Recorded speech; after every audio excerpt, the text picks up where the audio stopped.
अस्सलामुअलैकुम, आप देख रहे हैं फखर न्यूज़ और मैं हूं सादिया बतूल। सबसे पहले शामिल करेंगे आज की अहम खबरें। फखर न्यूज़ के bureau chief Japan Javed Akhtar Bhatti की लाहौर से खसूसी रिपोर्ट। बिजली की तारें और मौत को दावत, आखिर कब तक महकमाना गफलत को हम अवाम बर्दाश्त करते चले जाएंगे। हर घर की फसलें तारों की झुरमट में हैं। हादसात की आखिर कोई वजह तो होती है। वो हिफाजती इक़दाम जो हादसात के कबल होने चाहिए वो सिर्फ हादसात के बाद अफसोस और मलाल के चंद अल्फाज में सिमट आते हैं।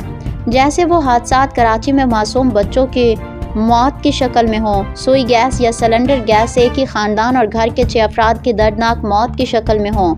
ऐसे ही किसी हादसे से बचाव के लिए महकमा लेस्को ताजबाग सब डिवीज़न हरबंसपुरा लाहौर के ताजबाग के मेन रोड सुंबल राह के कॉर्नर महक गली में नस्ब किया जाने वाला गैर महफूज ट्रांसफार्मर जो मकान नंबर 38 के बैरूनी दीवार के साथ कॉर्नर में लगाया, जिसकी मेन तारें घर की हदूद में किसी खौफनाक हादसे की पेशगोई सुना रही हैं। सऊदी अरब, अमारात और जापान के अलावा दुनिया के बेशतर ममालिक में इदारे जब बिजली के काम करते हैं तो सबसे पहले सेफ्टी और सलामती की एहतियाती तदाबीर पर अमल किया जाता है।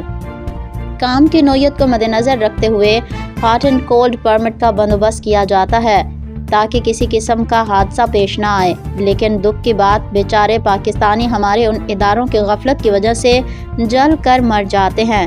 ख़ानदान रो पीट के खामोश हो जाते हैं। महकमा लेस्को के आला हुकाम से गली मोहल्ले के अवाम मुल्तमिस हैं कि अवाम के जान माल की हिफाजत को मद्देनज़र रखते हुए फौरी एक्शन लिया जाए और घर के ऊपर गुजरने वाली मौत की तारों को दूसरे घरों की तरह बाहर की दीवारों से कम 5 फुट दूर कर दिया जाए।